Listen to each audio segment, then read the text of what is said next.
Yo, what's good, fam? We back. Got the legendary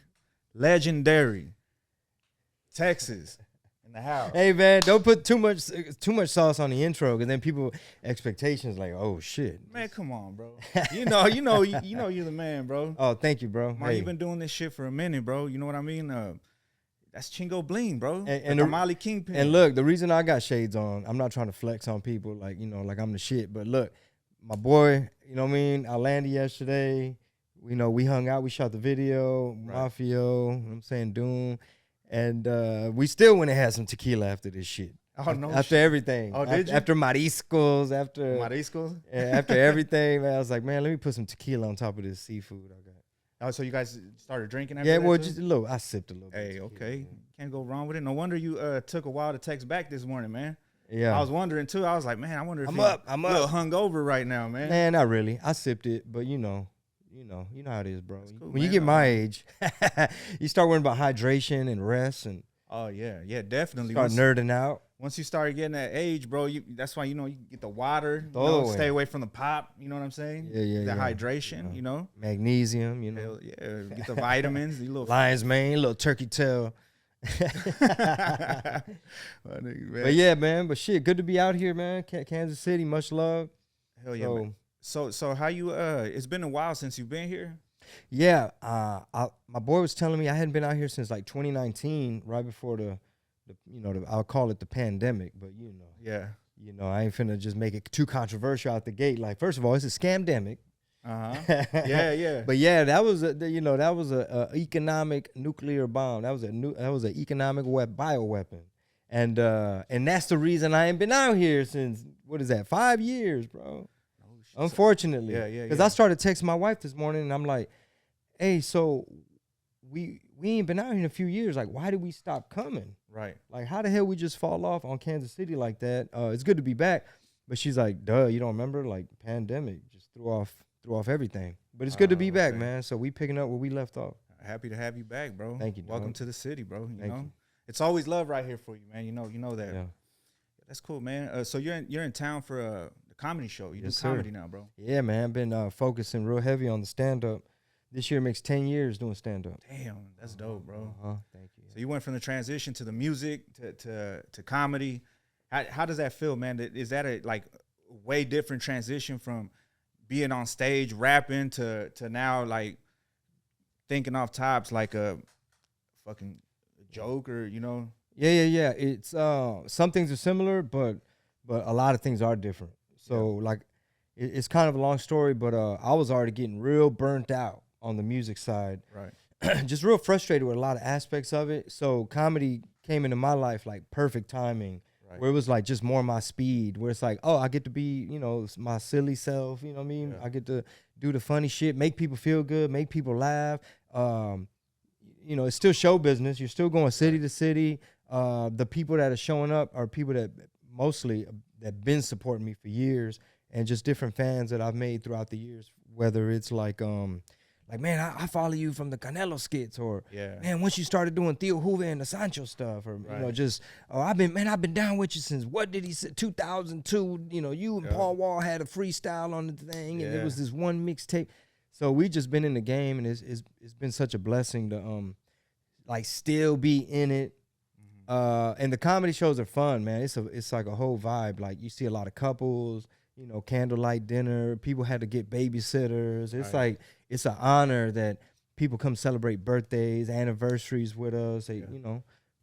People got to go through a lot these days to just even, man, I'm gonna get out the house. Cause you could have easily went and got a DVD and said, F Chingo Bling, man. We just gonna Netflix it tonight. Netflix and chill. Yeah. That's what's up, man.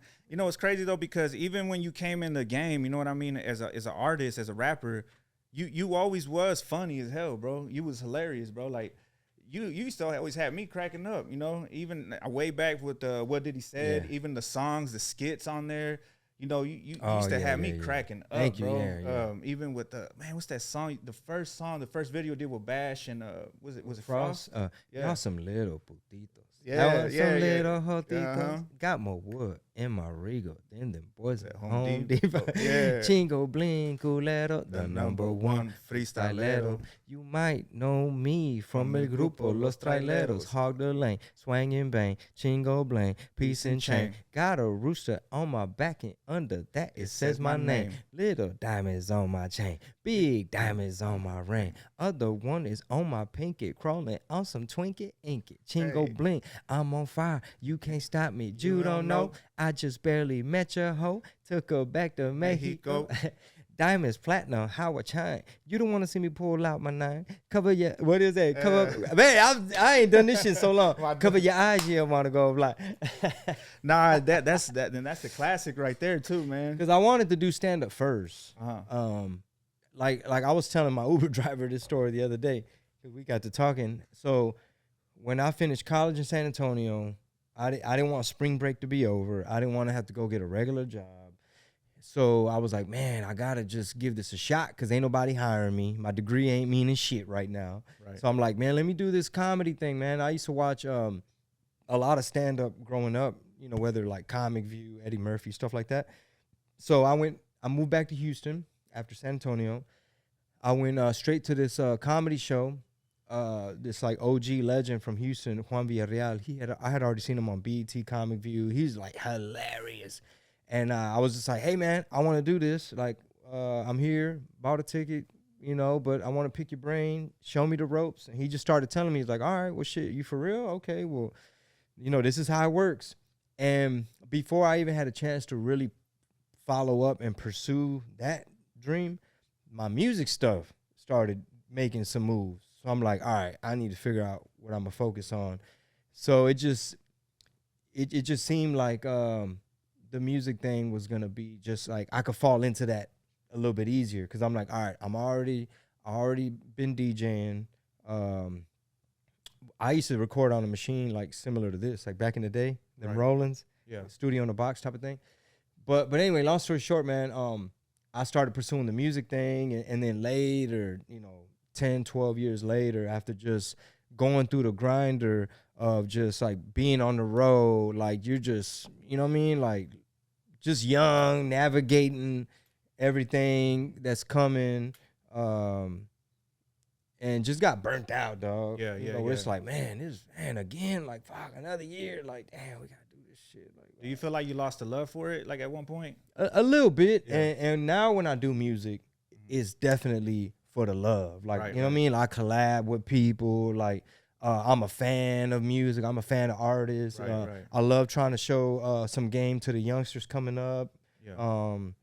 You know, anything I might see, I'm always, you know, I give props, and it's just about building and connecting and networking, and I love working with the youngsters. You know what I mean? Like, just all the up and coming artists that are making noise in all these different markets. Mm-hmm. You know, because I'm going to all these cities, so it's like, why not shoot a music video when you're in Chicago? Didn't you do the collab, you know what I mean, with SAWay? And, you know, what's up with Michigan? Don't you got some, you know what I mean? Like, you're doing Detroit. Why you ain't? So it's like I still got the double life of like, man, I still be rapping, do it for the love, just to kind of like flex and just show what I got. Yeah.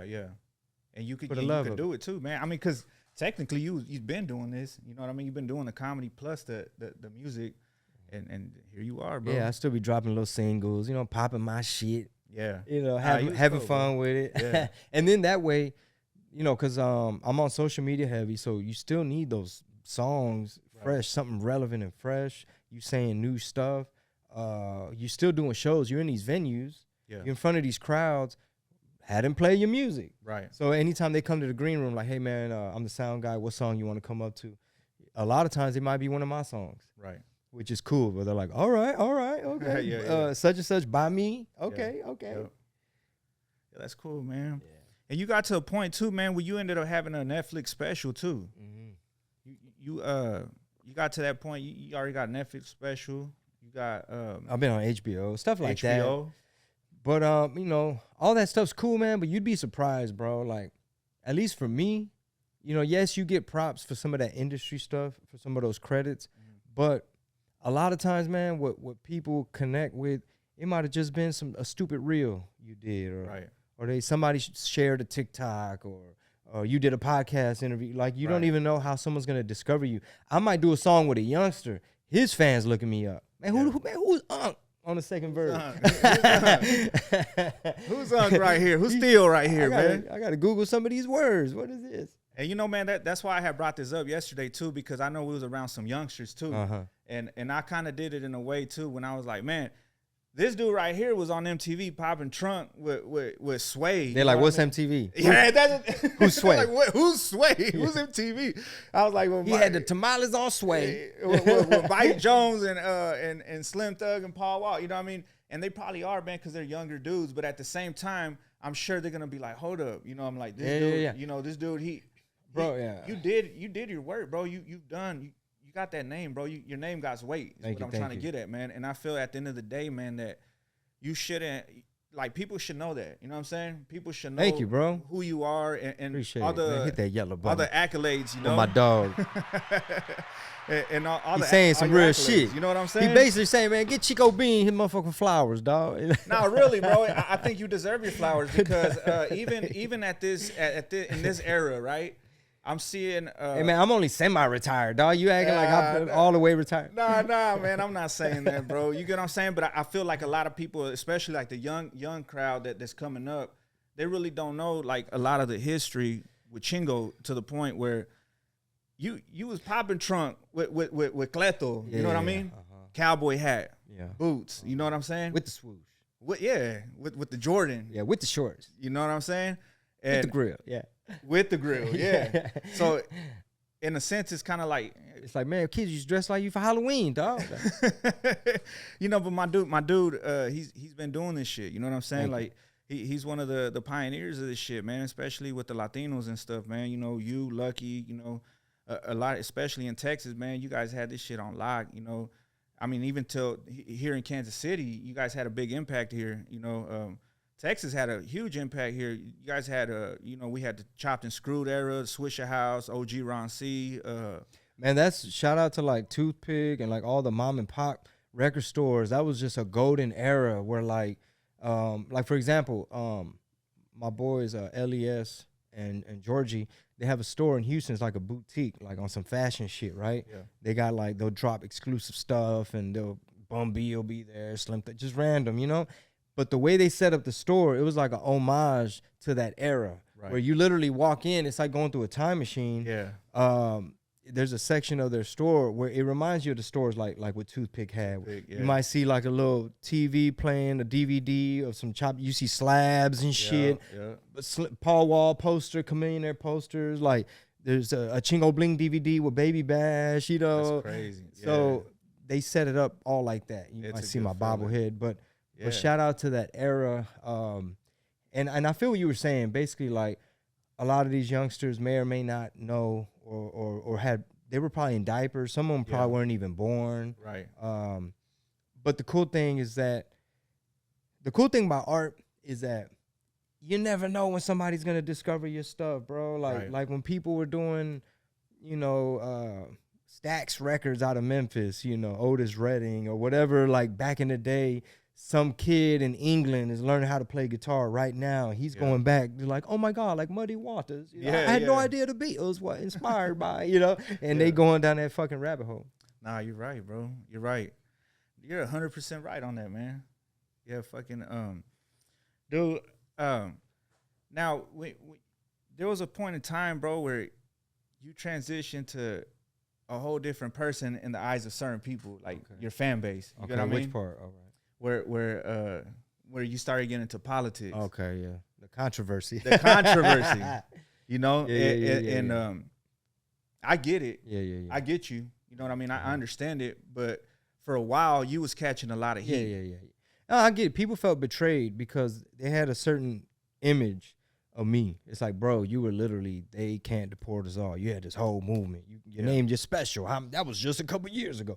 It's like, I know, dog. I get it. But people evolve, and you gotta update once you get new info. Like there's a little girl in Houston that got brutally assaulted and killed and everything by these two Venezuelan cats that weren't even supposed to be here from the jump. They had already caught them. They released him from the thing. They just letting people just be out here acting a fool, cagapalos. So how in good conscience could I say they can't deport us all? Then it's like, oh, you talking about them too as well? Right. When you say they shouldn't be deported, Chingo? And it's like, in good conscience, I can't put out such a provocative statement that's just so, what's the word? It's polarizing. You know, I knew what I was doing back then. Right. It's to rile people up. I'm a young artist. I wanted to make something in black and white and just put it on a poster because I feel marginalized and y'all, you know, people, there's racism out here and they don't like us and they want our food, but they don't want us here. And you got to think about it, bro. They done put all that shit in my head, my whole freaking life, university, like they just pushing this victim stuff or whatever. And I just had to update my campaign, and it's like, you know what? I can't be out here putting it out there like that. Like they can't deport us all. It's like, bro, there's some bad. We got terrorists. We got terrorists sneaking in. You got bad people blending in. Like it's, you know, some people might get triggered, but the fact of the matter is they are literally emptying prisons in other countries and dumping them off for real, for real. This ain't your grandpa's border. Right. You know what I mean? It's not just abuelitas looking for a better life. You know, they're here to do the jobs that no one wants to do. And they contribute more. I knew all them talking points because that was put in my head. Right. But the reality is like, it's getting real bad out there for communities and different cities. Like I remember when me, my wife, and my eldest kid, we took a trip to Europe. We went to Italy. We over here in Rome, Paris. We Eiffel Tower, and we like, where the Italians? Where the French people? I thought I was in Senegal. You know what I mean? I thought I was in the Middle East half the time. I was like, yo, should we even be on this street in Paris? And it's like, it looked like refugee camp. And basically, man, these poor people are being weaponized, man, and they're being used as a pawn. There's a lot of global shit, but some of it might sound too deep, but I think that might help better explain that I like being authentic. I like being transparent. Like I'd be phony as hell still running around here with the same thoughts and promoting the same shit when I was 20 years old or 21 or 22. Like or even not recently because the Netflix was called They Can't Deport Us All.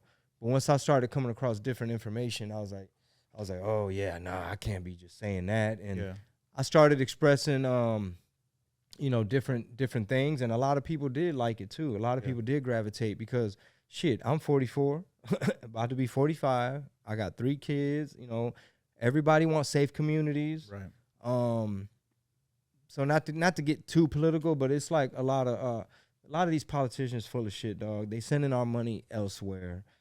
Parts of America look like third world countries. You know, some of these states, the grid be fucked up. Yeah. You know, Houston just got hit with a category 1, and we looking like we can't handle category 3. That's crazy. The linemen, the people that were coming in to fix the light and shit, they're getting attacked and assaulted. And it's like, hey, man, whoa. Yeah. We need a little law and order. Right. I need my lights cut on. Right. The thing about it is, motherfucker, I need my lights, and y'all doing too fucking much. Yeah. No, I hear you, man. And I think that's good that you're doing that because at the end of the day, I feel like everybody should have the freedom of speech. You know what I mean? If that's how you feel, then that's cool. You know what I'm saying? And the people that don't understand will eventually, if they really pay attention to what you're saying, you're really saying something. You know what I mean? Mm-hmm. Like as far as even like when you were saying the open border or whatever. Well, right now, arguably, we don't even have a border. But go on. Well, yeah. Yeah, but go on. And just, you know, when you start seeing some of the videos and, you know, you get on TikTok and you're like, damn, like, man, you motherfuckers ain't even Mexican, man. It's like, it ain't even like Mexicans. Like 100 motherfuckers, you know, from I don't know where. And then, when they ask them questions, where you from? Where you coming from? Istanbul, you know. Yeah, all different types of countries, man. You know. And I think a lot of people ain't aware of that. They're like, nah, they're hating on raza. And like, nah, right. But I don't think it's just raza alone, bro. I don't think it is. I don't think it's just targeted to them, just them people, you know what I mean? I think it's just all types of different, you know what I mean? Yeah, politics is real messy, bro. And you know, I don't really like, if you follow me on social media, maybe on Twitter, I'll pop out with a fire ass Donald J meme. You know what I'm saying? Yeah. Like I'll get on there and talk my shit. But for the most part, I mean, I shut the fuck up. You know what I mean? Like you know, hey, do what you want to do. I don't care. I'm not gonna, it doesn't mind. It's none of my business. But also peep game that we're literally living in a time where never have we been this divided, and everybody got their point of view. Everybody has their perspective, but you really got to wonder, like, who had to put certain things in place for us to be at each other's throat like this? Like, for example, the media and the words and the persuasion and what they choose to present, what they choose not to present. Yeah. Like, they're very manipulative, and I had to kind of figure that out eventually, but hopefully a lot of people start to peep game. Like, this isn't even natural. Like, people can get along, but the fact that, like, a lot of the arguments online, a lot of that is bots. Yeah. Or people that are just so extreme and brainwashed in like universities where they just little communists. Yeah. And they're just like, fucking boycott, you know, everything, and you know, the white man and everything is, I'm a victim, and it's stolen land. It's like, okay, bitch, what the fuck you want me to do? You know what I mean? Fuck Thanksgiving, you know, that's genocide. Hey man, I like turkey. What we doing? Right. so you gang banging on cranberry sauce right now.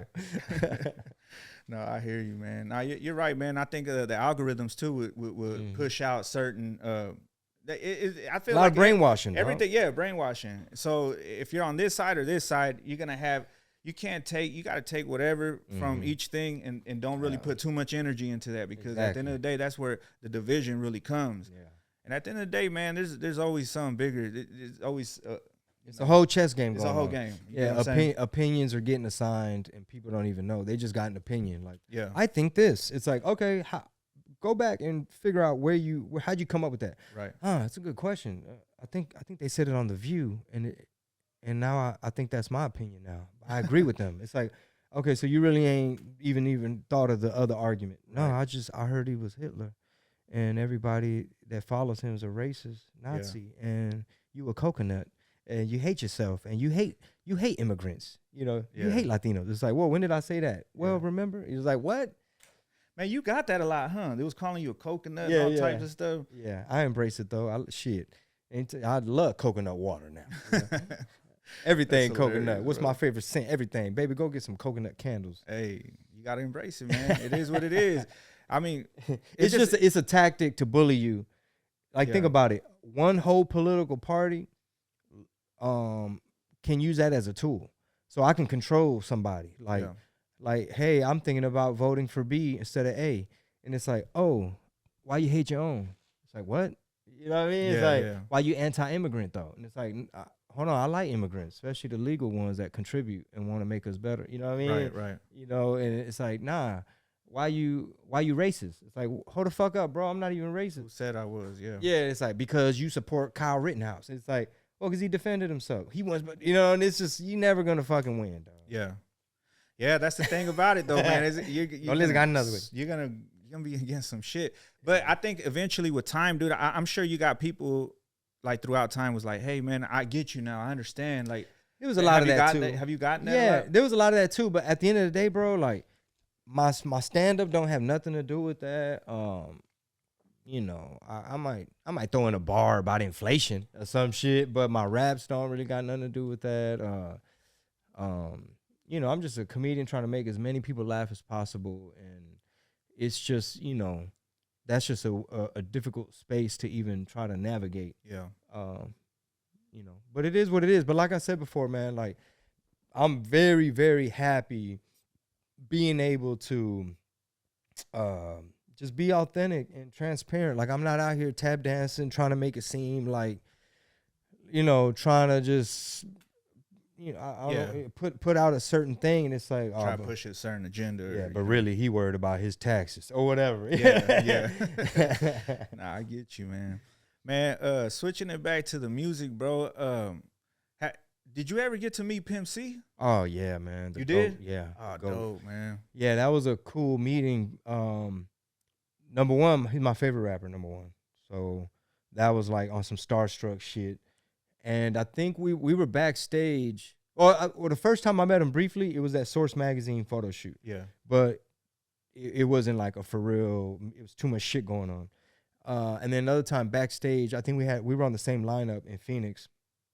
And So we chopped it up real quick backstage because people were hearing about my deal. Like they were hearing about what my terms were, especially the artists that have friends in that asylum building. Like they knew the inside scoop. Like, man, this motherfucker really owned his masters? Yup, they gave him his masters. You know what I mean? Like, this motherfucker really 70-30? The label only gets 30? Like, yep, you know. So the word was getting out that this little dude fucking did his homework and negotiated and kept telling labels no. Yeah. Kept telling everybody no. The diddler himself, everybody. Yeah. You know what I mean? Turning down Bad Boy and all this stuff. Thankfully, right? Right. Yeah. Dodged a human trafficking. But I could have been a witness, but not a victim. It would have been a surviving Chingo. Hey, because surviving Chingo, surviving Diddy. Surviving Diddy, yeah.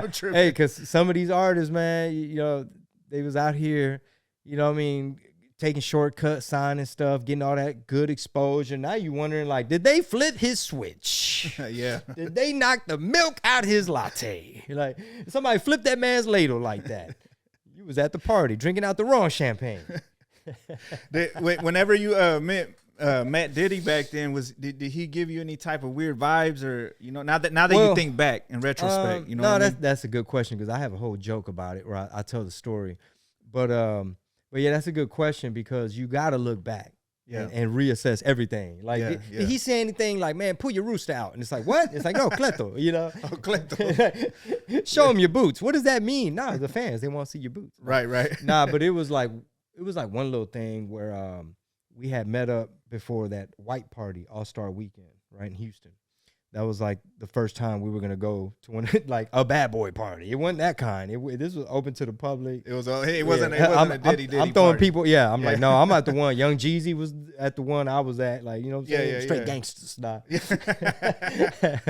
But nah, this was a All-Star Weekend, all white party. You had to wear all white. And my boy Luck was trying to get him to, like, after the party was over and like, all right, Puff, you going back to your hotel. We live here, so we're all going home.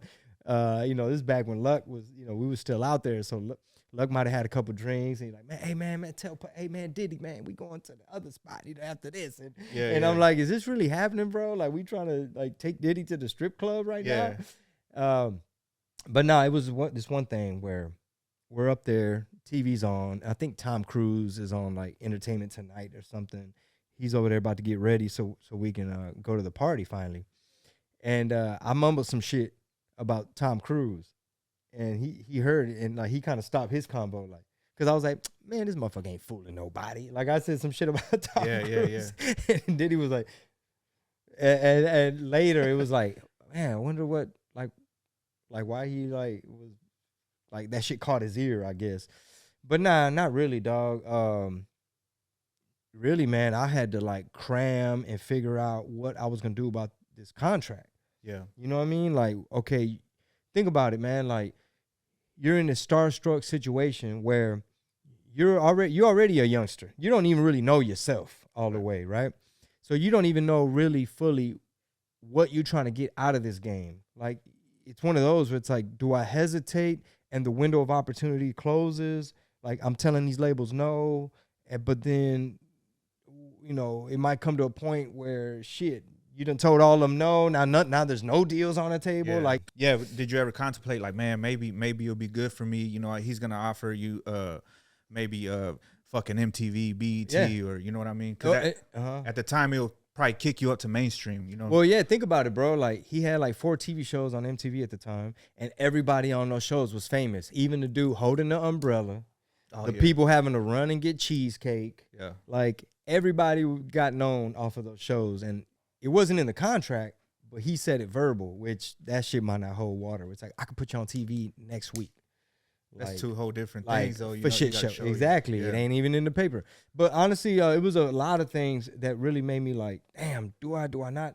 One of the main things is Pitbull parlayed this whole situation. Yeah. Like, he put this whole play together. Like, he's like, yo, I'm tied in with TVT right now. I'm trying to get out of this fucking deal with this label. Yeah. And he was thinking like, I could be like the like, even though I'm locked in over here, I could still be coaching from the sideline, putting the play together, because that's how smart he is, right? Yeah. To where it's like, look, you know, you could be signed over there. I'm gonna get somebody else plugged in over here. This person might sign over here. By the time I get out my deal, we could run it like a click, you know, CTC, cut the check, IRS type of thing. Yeah. And we gonna have a whole click. And so, of course, I'm like, damn, bro, I don't want to fuck up the play. Like, this dude went out of his way to put together multiple deals. There were times when he'd call me, hey, bro, I got Sony on the other line. Hold on, I'm gonna patch you in. Damn. You know what I mean? And I'm like, motherfucker, what are we talking about? Wait, you just can't patch me in, you know, because he's out there working deals, even though he was tied in with his thing. But that's pretty dope. He did that. Super dope. You know what I'm dope. saying? That's dope that he's trying it. Like, hey, man, I got this play, you know. And he understood, too, like, if it's not in your best interest, I don't expect you to sign it. Because there was one time when he put a play together, another situation, with Jim Johnson, the producer. He signed B.O.B. He produced songs for like Pretty Ricky and all these groups. I mean, he's done songs for everybody at this point. Trick Daddy, Lil Jon, Pitbull. I mean, name it. Shania Twain, Country. He's in Nashville right now. But he set up a deal where there was a contract with them. So we met in Miami, conference room. I'm there. My manager with the contract. Jim Johnson, his lawyer people. They represent T-Pain. Like, we over here in the big leagues. Yeah, that's crazy. Pitt walks in. He looks at the thing. He's like, hey, man, I told y'all come correct. Yeah. He ain't going to sign this. Yeah. This entry level. Like, this don't even, like, he's already doing shows. They're already booking him. Like, he's already doing stuff. He's distributing. Like, he ain't going to sign this. So he already knew, like, fuck. Y'all fucking dropped the ball. Yeah. All y'all had to do was come with a serious offer, and we'd still be talking. Yeah. So I at least felt a little bit better. Like, all right, he's not gonna take it personal with me. Like, damn, Chingo, I'm alley ooping you some shit. Right. Yeah, that's hard, bro. That's pretty dope. He was doing that even in those times, you know. I think he was already going up. Oh yeah, bro, absolutely. He was always it's almost like it's like in high school. Like, if he's a senior, you JV, you over here 10th grade. Like, he was always doing shit that was already groundbreaking and ahead. Yeah. Like when we first met him, when we first met Pitt in Miami, I mean, I had already heard him on the radio in Houston. You know what I'm saying? Yeah. Like he was just starting, but he was already signed to TVT. He's already cool with Lil Jon. Him and Lil Jon, label mates. He was already on the Lil Jon album, on that Cuban Ride Out, on the first Lil Jon album. I guess it was like Kings of Crunk or something. But and he already had freestyles being played, like remixes on the radio in Miami. Already had connects. You know what I mean? So it's like, yo, bro, you already moving. You already doing shit.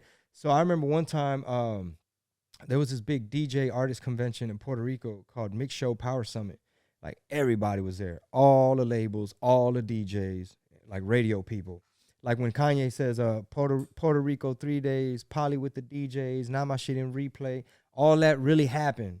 Like, this is going to sound crazy, but I know my boy AC is going to clown me because they clowned me on the Discord, on the Patreon podcast chat room. Kanye asked me for a photo. Nah, for real? For shit show. Hey. Kanye asked me for a photo.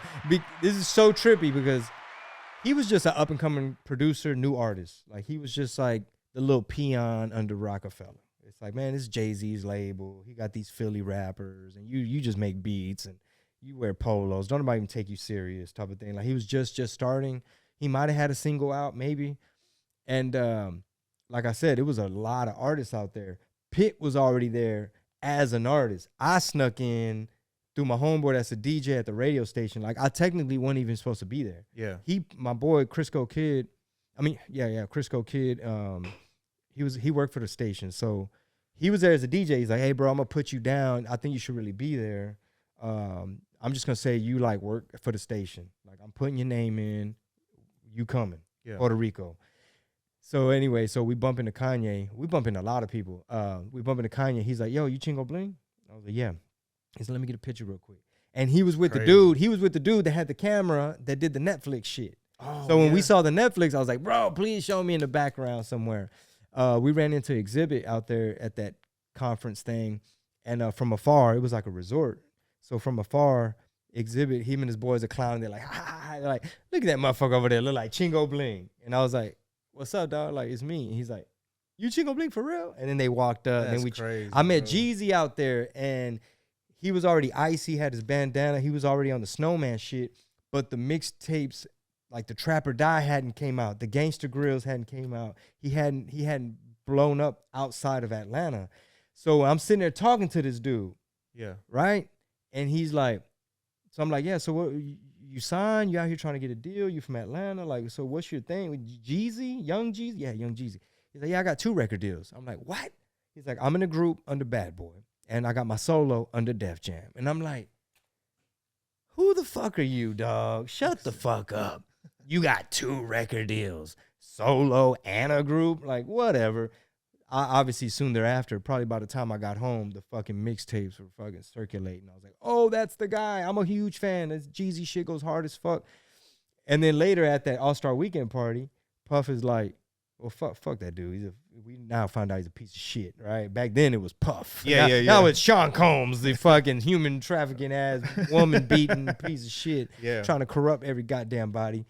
So he was like, oh, have you met Jeezy? I was like, oh, shit, I'm about to meet Young Jeezy. I forgot I had already met him in Puerto Rico. I just didn't put 2 and 2 together. He's like, yeah, you about to meet Jeezy. And I'm like, yo, this dude got the hardest mixtapes in the street right now. And Jeezy walks up. He's like, oh, what's up, Chingo? Yeah, I met him in Puerto Rico. And I'm like, damn, I felt like an idiot. Yeah. He's like, probably like, I was a nobody back then. That's crazy, though, bro, that you cross paths with all these people, bro. Like, that's crazy. Like, you got to see Kanye at one point and then just see him just fucking and Jeezy. And you see people blow the fuck up. Yeah, I met Yo Gotti when he was just like pulling up to Dallas, just trying to network. You know, I'm from Memphis. You know, and then he fucking went on. So it's an interesting world. See, that's what I'm trying to tell you though, man. That you're fucking Chingo, man. They know who you are. You get what I'm saying? Mm-hmm. That's my dude. They just shouted me out on a new rap. X the Plug and his crew. They got a song called Meet the Sixers. It's like a single. Yeah. And man, somebody leave them a comment like, man, Chingo shouted y'all out. Like, I appreciate that because one of his artists on the song, it's a jamming little song. And at the end, one of the verses, he's like, got to check with a Mexican in boots, Chingo Bling, or something like that. He did like some wordplay, like talking about the check on the boots and check money. That's dope. With a Mexican, Chingo Bling, or something like that. That's dope. Yeah, so I was like, oh shit, they keeping me relevant out here. Hell yeah. Did you ever cross paths with Rihanna or somebody back then? Nah, RiRi, nah. Not RiRi? Shit. Hold on, what rumor is this, man? What rumor is it? Make sure my wife ain't listening. she'll probably give me a pat like, nah, that's RiRi. Nah, it's cool. You're cool, baby. It's cool. Yeah, Don't worry about it. It's a long time ago. That is RiRi. You know? That is RiRi. You know, she wasn't Rihanna back then. She was just RiRi. That's what's up. Yeah, for real. Nah, I don't know why. That's random. Why you say Rihanna, dog? Nah, I'm just thinking like somebody like because think about it. Rihanna at one point too was just Rihanna, you know. And okay. And I'm just wondering, like somebody on that like big pop global. Yeah, I mean, shit. Besides Pitbull, I mean, obviously, my boy Bash. I remember when Bash played me Sugar for the first time. For real. And I'm like, I mean, it's cool if they're gonna play it, you know, because I've heard a lot of good songs. Yeah. And I'm like, nah, it's jamming, bro. I mean, you know, shit. I mean, damn. Hopefully somebody gonna play it, but. He's such a talented dude, man, that like he fucking parlayed it with the relationships to where one station picked it up and then the rest is history. You know? Yeah, and that song's still getting it's still getting spins. They bro. remixing it. it. They remixed it. I met like Will.i.am and like Fergie and them. And man, Will.i.am is Mexican as hell, bro. I was watching that Drink Champs interview. Dude's he's a fool, man. Yeah, he's from the little barrio. Yeah, he was like, man, I got high, my socks are high. You know, he's like, yeah, homie, blah, blah, blah. I'm like damn, I didn't know that about dude, man. Yeah, he was crazy. Like pretty good Spanish. He was just raised in a very diverse LA. What is he from? Like Boyle Heights or something? Yeah, Boyle Heights. Is that what he's from? Boyle Heights. Yep. So, but now knowing that, now it makes sense because you know, Taboo, his bandmate, the skinny Mexican Native American looking cat. I think he got some native blood. I did a track with him, and it was a Will.i.am beat. And Will.i.am sampled Joan Sebastian. which he loves and respects. This was around the time Will was fucking with going to Mexico a lot and working with John Sebastian a lot. So that now it makes sense, like why, what's the word I'm looking for? It's almost like he had already been immersed with some Mexican ass shit. Yeah. So to him, he was already past that layer. Yeah. Because to some people who hadn't really been around Mexicans, it throws them off. Yeah. Where it'd be like, oh, what the fuck, Mexicans rap? Like, what do you rap about? Like tacos? Yeah. I'm like, actually, tamales. Yeah. I knew you were going with the food thing. Right, so right. I beat you to the punch. Right. Nah, that was crazy. That was trippy, bro. I know you did that Mas Maiz, was it NORE? NORE? Mm-hmm. NORE. Fat Joe wasn't on there though, was he? Yeah, he was on that Was he? song. Yeah. Pitbull was supposed to be on it, but the studio he recorded at, something happened with the audio and the time constraint to where they fucking put it out without him. And I'm like, fuck. So there's versions out there where you hear like the muffled Pitbull verse on it. That's what's up, man. That's dope. But man, you had some cool ass experiences, bro. It's very trippy because like I went to high school in New Jersey, so I would hear NORE on the radio, Hot 97, the New York radio station. And then to fast forward as a youngster, just getting into rap as a joke. Yeah. Like as a fluke, where it's like, bro, I'm a schoolboy. I don't sell drugs. I am not on no gang stuff. Like, ain't nobody gonna take me serious. Everybody right now is talking about whipping the pot and, you know, what kind of stove you got. Yeah. You know, off my mama crock pot, all that shit. And I'm like, so I went in on the tamal angle, like, man, fuck it. I'm just gonna try to do a funny track or two. And fucking the feedback was there and people liked it, kept going. And then next thing you know, you doing shows with NORE, and NORE's like, man, we got to do a song, Mama E. And I'm like, what the fuck did you just say? He's like, it's more corn. It's more corn. And I'm like, are you for real, bro? Like, what are you talking about? Like, you're NORE. What more corn? More corn. And then they sent the beat, and I heard some of the, like, the hook, and Nina Sky. Who was on that? I forget. I think it was. Yeah, Nina Sky is on Nina that. Sky, Yeah, because I remember one time, bro, NORE was on the lineup at this big arena show, like a radio station event. I think it might have been like in New Jersey or something. I'm talking about packed full of Dominicans and Puerto Ricans and all kind of Latinos in the East. And we're about to perform Mas Maiz in this fucking big ass place, bro. Like how do you navigate this? I'm learning how to rap still. I'm barely learning how to perform, and you throwing me on stage in front of all these fucking people. You're like, damn. And I literally was doing some shit where, like, we're on stage and NORE's literally like, what are you doing? I was just fucking doing too much. You had the cowboy hat, everything, the boots. Yeah. You know, to somebody on the East Coast in New York, they're like, what? And you got the grill and the chains. They're like, man, what the fuck is this? What's going on? But you was with the shit though. Especially if they in the nosebleeds, they're like, is that a cowboy hat grill happening? Yeah, that had to be like what the hell's going on? You know? So I can say I've been very lucky.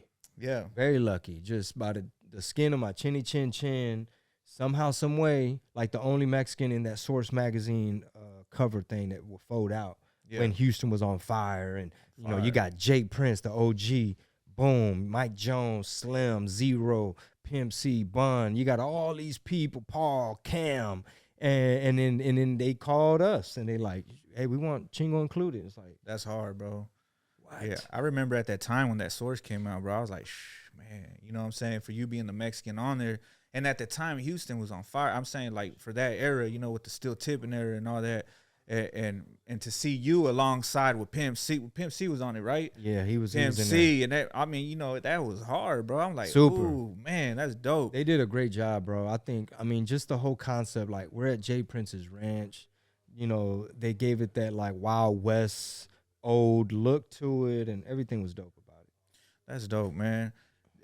So you got to meet Jay Prince, though, right? Yeah. And that he's a cool dude, right? I see him. You know, he seems like a chill, cool ass dude, laid back businessman. A lot of wisdom. Great with business. Somebody, in my opinion, to look up to and admire.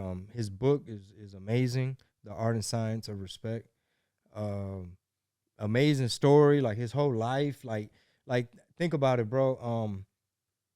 you know, I mean, obviously y'all got like Tech Nine. I mean, y'all have y'all's own people from here, but like from a Houstonian standpoint, like we weren't Cali, we weren't New York, like we weren't LA, we weren't New York, right? Like hip hop was MTV, and there's mainly gonna be somebody in the Bronx or somebody out here in a low, and then it's like, man, we're Texas, bro. Like we're in our own third coast, the little bubble. We got our own sound, our own influence. You got Louisiana right there. You're getting all this country shit, like a big old gumbo. And then there's me trying to put my little sauce on it. Yeah. So yeah, Jay Prince is somebody I definitely look up to. And as I was navigating the music world, contracts and business, I definitely had him like as a compass, almost like a North Star, where it's like, I saw what he was able to build with his blueprint without having to be at the mercy of some dude at the 50th floor in Manhattan telling you what's a club banger, right, and what your next single should be. Yeah. And it's like, I literally saw them like with these artists in the studio and this, and how he parlayed it and put it all together and made a brand, Rap-A-Lot Records, and put the city on the map. And yeah, that's dope. Yeah, he did. That's a legend too, man. Big time. Definitely. You know, he's one of the pioneers too. Like, you know, shout out, much respect to Jay Prince and the whole Rap-A-Lot family, man. For real. He got an island. Oh, you bought an island. Crazy, man. You got 1,000 acres in Texas. You got the penthouse in River Oaks, which is like our Beverly Hills. You got the whole penthouse.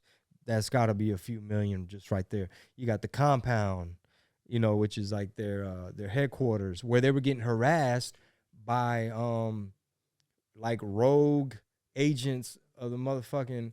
Do you know AC who that was? Was it like ATF, like FBI, somebody, bro? They were like harassing this dude, trying to take him down and take him out. And it's just a crazy story. Yeah, I'm sure he got a crazy story, man. Yeah, that's dope though, man. That's crazy, dude. That man, who? I'm trying to think. Who's another person, bro? That man, I'm trying to think. Dude's name.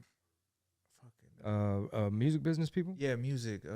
Like Tony Draper, like record label. Yeah, people? there you go, Tony Draper. Tony Draper, Suave House. Yeah, dude, I got to chop it up with him, and he was in the process of getting me a deal at Capitol Records. So it was trippy to meet with him and be talking business. We're like, yo, you signed 8 Ball and MJG. Like hold up, bro. Like, can we stop talking about my deal and what business we're potentially gonna do? It's like, bro, what the fuck? Yeah. Like, we used to bump, or we still do, like 8 Ball and MJG. Like, that was y'all's label. Like, what the fuck? Yeah. So trippy. Like, yo, do you know what you did for Southern music? That's and like crazy. Memphis and Houston? Because there was always that connection. I think he's from Houston, so it was always this back and forth. Always was like a Houston connect, huh? Especially with 8 Ball and MJG. Yeah. 8 Ball and MJG. That's when they signed to Diddy. I remember he had Bad Boy South. Yeah. Everybody was having these imprint, like Wu-Tang Latino. You know what I mean? It was yeah, all these little offshoots. But I remember one time we were, I guess it was like Atlantic Records or one of these labels out there in New York. It was like Atlantic Records on one floor, Asylum was on another floor. And I think they had like little offices and shit where I think Bad Boy South had an office or something. And I remember seeing the posters, and I'm there with all my boys from Houston. And we're just looking at that poster because they weren't with Suave House no more. Yeah. They weren't with Tony Draper. They went with the Bad Boy route, trying to chase greener pastures.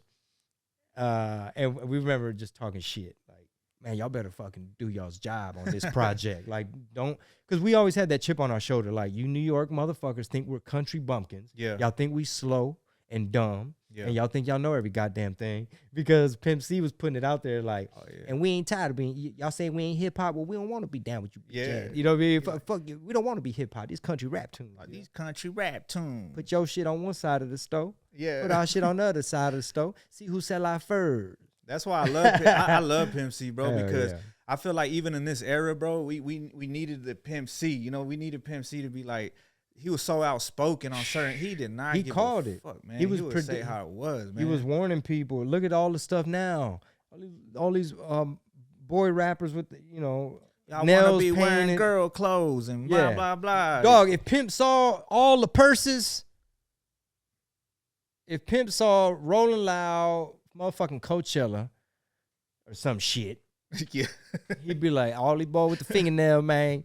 And another thing about it is this. Me and this man, we ain't no freaks. We family, man. We ain't, because think about what he was saying in that interview. Yeah. Where he's like, they out here doing some freaky shit. Yeah. Getting folded like some lawn chairs. Yep. You know what I'm saying? Flipping your switch. Yep. You know, tipping over your ladle. Yep. We're making shit up. And you know what? And I think at that point he probably already had some insight, bro. Yeah, in that's the why industry, bro. Where he was probably like, man, what kind of weird ass shit going on? He was saying stuff like when he was calling out Atlanta. Yeah. When he said Atlanta ain't the South, and then it blew up like y'all East Coast. Because he was talking about Jeezy, talking about fake dope prices, and used to be a B-boy, and you ain't down with Big Meech no more. And like he was just saying, we need to clean out our own closet. We need to protect. Like there's a lot of influence and outsiders, and he called all of this shit because he was saying like we know who got caught in the Range Rover with the boy. Yeah. You know, he was saying shit like Russell Simmons. I heard woo-de-woo, and it's like. Yo, this dude's talking reckless. That's crazy, bro. And he now really look. was. Yeah, he really was. Yeah, he did say all that. Now, he did call Atlanta. He was calling Atlanta out. That means other people knew but weren't so outspoken. That's crazy, bro. I wonder if he had some fucking P. Diddy stories that he knew something back then or something, you know? I mean, if you read between the lines, a lot of his interviews, he was like, you know, making it sound like, you know, we ain't out here doing this freaky shit. We family man. That's crazy, bro. Yeah, he'll definitely be rolling in his fucking grave right now if he knew what the hell was going on in this game. mean, he warned us, you know, and you know, not to get conspiratorial, but like, there's definitely a lot of forces at play when it comes to pushing certain things in certain ways. Where like at a flip of a switch, boom, they done put a whole new flag out for them. You know, boom, they just fucking social engineering, culture war type shit. Like, okay, it's a little chess game. And that's probably where the majors come in too, as far as like, you know, watering down the music. Yep. Mm-hmm. Yeah, I think I believe that. I could see that. I definitely see it. You know, damn, that's crazy though, man. Dude, is there what advice would you give a young up and coming dude? You know, like in as a rapper, you know, trying to make it in the game. You know, what's something that little game you could give him? Bro, that's such a good question, man. And I could be here all day. Definitely, when we do part 2, definitely expand on it. But like a lot of stuff. Yeah. For example, you know, be careful what you wish for. Think about where you really trying to get out of this, where you really trying to go. Like, you got to know who you are. You know what I mean? Just to be able to navigate it, because like cats that get a lot of success, like at once or fast or early or even late, you got to know how to be ready for that. Yeah. Like, you got to be strong mentally, and you can't be no square. Like, you got to know yourself, and you got to have character. You know what I mean? You ain't going to make it for a long time. You know, keep your mind right. Yeah. That's why I always preach, like, it sounds like some unk advice, like stay hydrated, you know, prioritize sleep. Yeah. You know, like you only have so many years you could probably get out of this game if it really is a young man's sport.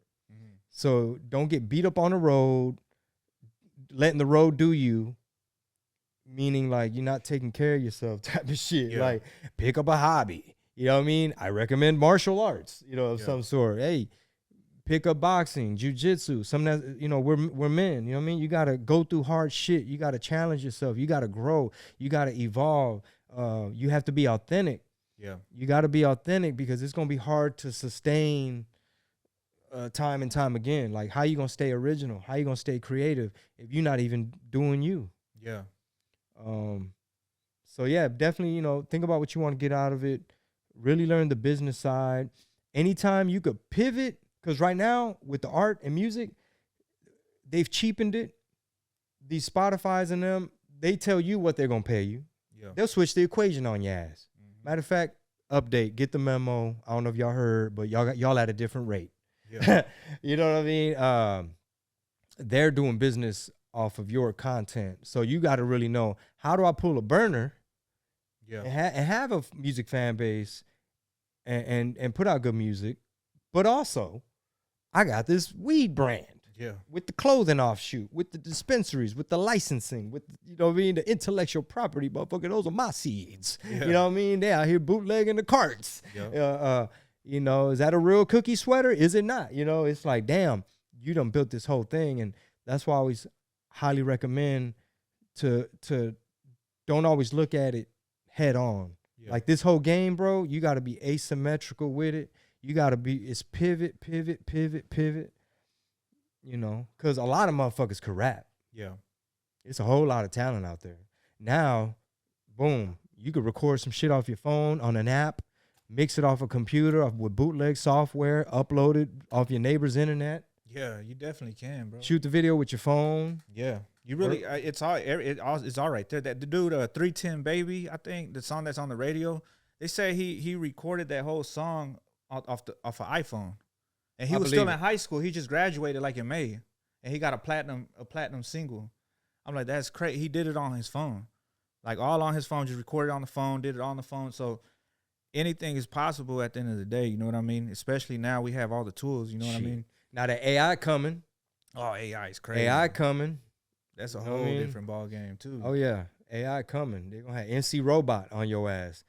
So that's what I'm saying. Like, figure out your whole pivot. Yeah.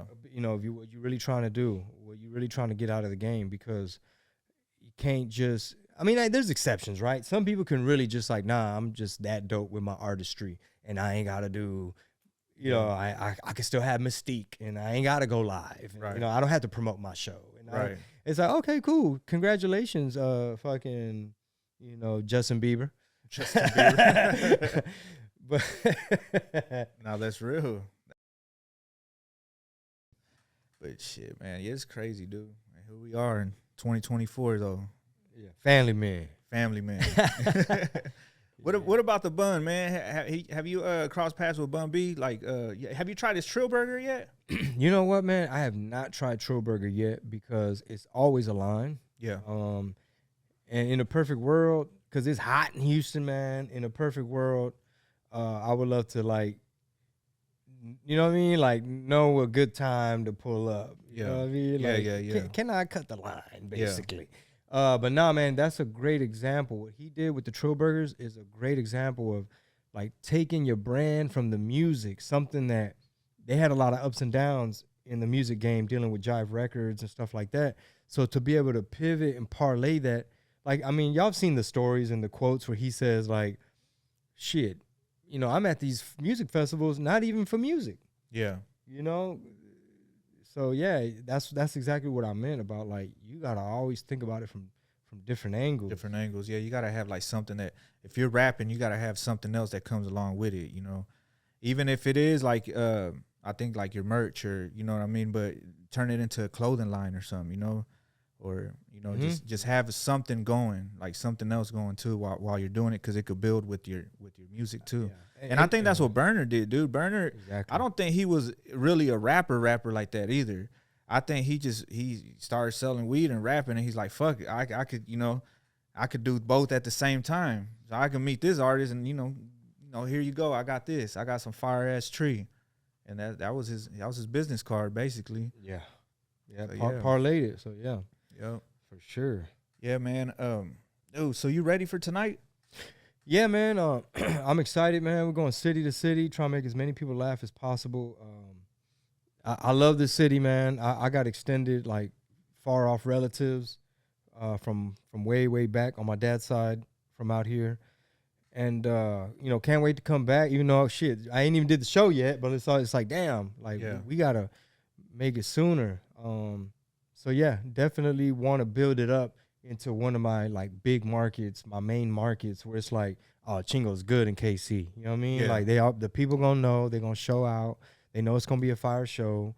You know, we trying to get it back to weekend status. You know, you're doing a whole weekend full of shows, but you gotta have that. You gotta be tapped in. Yeah, definitely. And I see that. I see that coming. I could see you doing that, and give it like maybe by next year you're gonna have a whole weekend, you know? Yeah, God willing, man. Yeah, I can see that, bro. That's cool, man. That way I can come out here and take my time, you know? Yeah, hell yeah, bro. So, In and Out or Whataburger? Man, you about to start a civil war on this podcast. Now, I like them both. A lot of times, I'm not gonna lie. Sometimes, look, I'm transparent. I just finished telling y'all how I'm authentic. I was just in Waco, Texas, and look, for y'all throw me under the bus, I drove past the Whataburger and I went right into that In-N-Out. Yeah. But let me tell you, that line at Whataburger was looking long, and I fucks with both of them. You know what I mean? So you know, all my Texas people don't be like, bitch, stay your ass over there. Nah, I like them both, and I mean, I lived in LA for a year, and you know, I love burgers. That's like one of my favorite shit. So I really rock with burgers, and it's like burger joints in general. Yeah, you know, so. Go wrong with it, man. I'm more of an in and out, but yeah, I told you I was gonna give you a politician answer, though. Yeah. You've been Tap dance. Tap dancing. Yeah, tap dancing that one. All of a sudden. Tap dance that one. Yeah. Nah, hell yeah, man. Nah, bro. Well, man, Chingo, man, I appreciate you coming through, bro. Thank you for sliding through, man. Absolutely. It's always it feels good having you here in the city, bro. You be tapping in with everybody here in the city, man. You did the video with Any Mafio. Make sure you guys check that out. Fire, it's gonna be a fire video. Shout out Skrilla Vision. Man. I can't wait for that to come out. Yes, sir. And it's gonna be fire, man. So make sure y'all check that out too. And Chingo, man, thank you, bro. Thank you, bro. And part 2 when I come back. Yes, sir. Part 2 will be coming real soon. All right, we're out, man.